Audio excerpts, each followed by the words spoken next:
కొన్ని ప్రశ్నలకు సమాధానం చాలా ఇంపార్టెంట్. అది దొరికితేనే కానీ మనసు ప్రశాంతంగా ఉండదు. సో నాకు కూడా కొన్ని క్వశ్చన్స్ కొన్ని ఉండే ఆన్సర్స్, అది రైట్ ఆ రాంగ్ అనేది నాకు తెలీదు. మిమ్మల్ని నేను అడుగుతున్నాను అండ్ అడగాల్సిన వాళ్ళని కూడా అడుగుతున్నాను.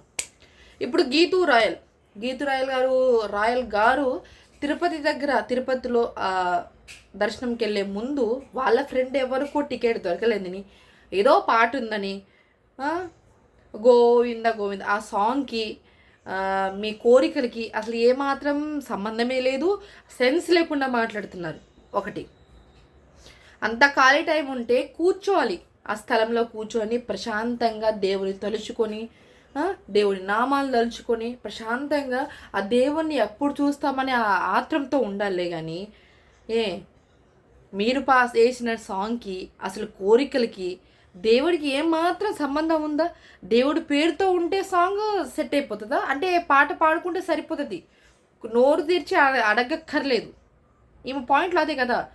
ఈమెకి 2024లో ఒక ఇలానే భవానీ అమ్మగారు గురించి, దుర్గమ్మ తల్లిలో మాతలందరూ రోడ్డు మీద ఉంటే ఇదేంటి అంత రోడ్ బ్లాక్స్. అసలు నాకు ఈమెను చూస్తే ఎక్కడ కోపం వస్తుందంటే ఈమె ఎక్స్ప్రెషన్స్. నీకు తప్పు తెలిసినప్పుడు, తెలుసుకున్నప్పుడు, దాన్ని నువ్వు అనుభవించినప్పుడు అయినా సరే నీ ఫేస్లో ఎక్స్ప్రెషన్ చూస్తే నాకు వచ్చే హై బీపీ అవుతుంది నిజంగా.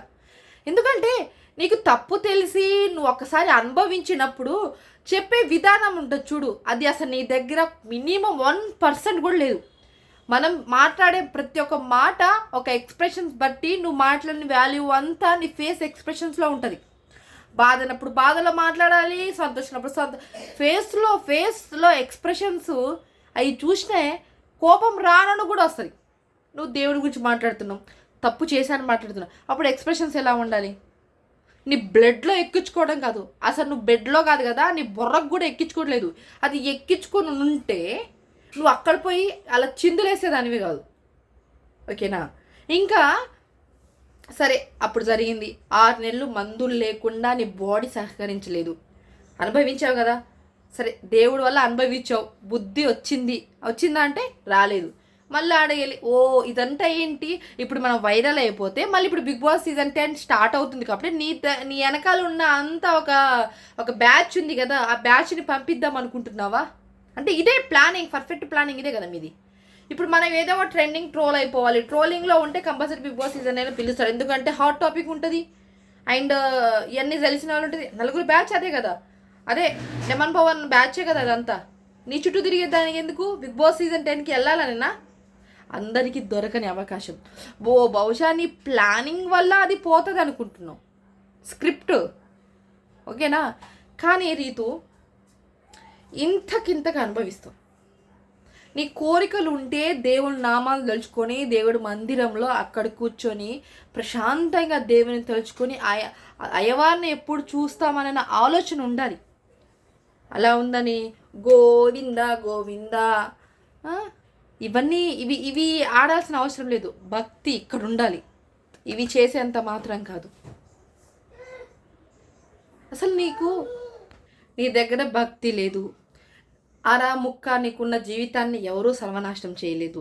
ఈమె అంటుంది మీరు ఇక సంతోషంగా హ్యాపీగా బతికేయండి అంటే, నీ జీవితం ఏదో అవుతుందని పక్కనోడి జీవితాలు వాళ్ళెందుకు హ్యాపీ ఫీల్ అవుతారు? నీ జీవితాన్ని నువ్వు చక్కబెట్టుకోవాలి తప్ప దేవుడి గురించి నెగిటివిటీగా మాట్లాడడం, ఇంత చేసి వీడియోలు చేస్తున్నా అంటే నీకన్నా ఎవరు చేయరు.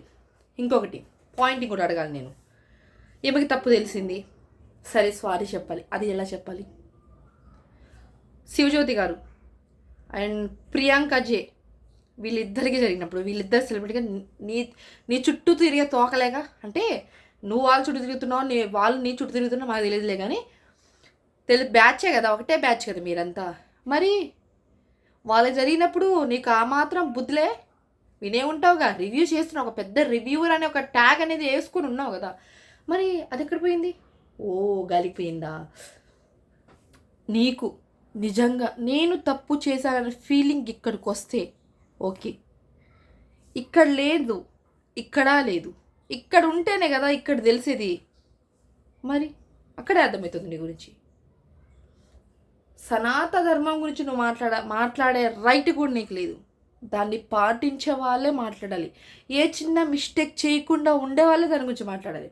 ఇదంతా ఒక అయితే ఆదిరెడ్డి గారు ఎవరో ఏంటది ఛాలెంజ్ చేసుకొని తిరుపతి మెట్లెక్కి దేవుని దర్శనం చేసుకుంటున్నారా అంటే చెయ్యట్లేదు, ఛాలెంజెస్ కోసం, ఫాలోవర్స్ కోసం, వ్యూస్ కోసం చేస్తున్నారని ఆ రోజు 2-3 వీడియోలు గట్టిగా నువ్వు వాళ్ళ గురించి మాట్లాడారు కదా ఆదిరెడ్డి గారు. మీరంటే మాకు చాలా రెస్పెక్ట్ ఉంది, మేము దాన్ని తప్పుగా మాట్లాడట్లేదు.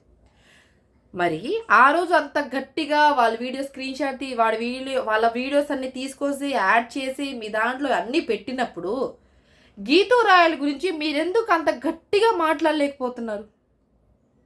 మరి ఈ గీతూ రాయల గురించి కూడా మీరు గట్టిగా మాట్లాడాల్సింది కదా, ఎందుకు వదిలేశారు?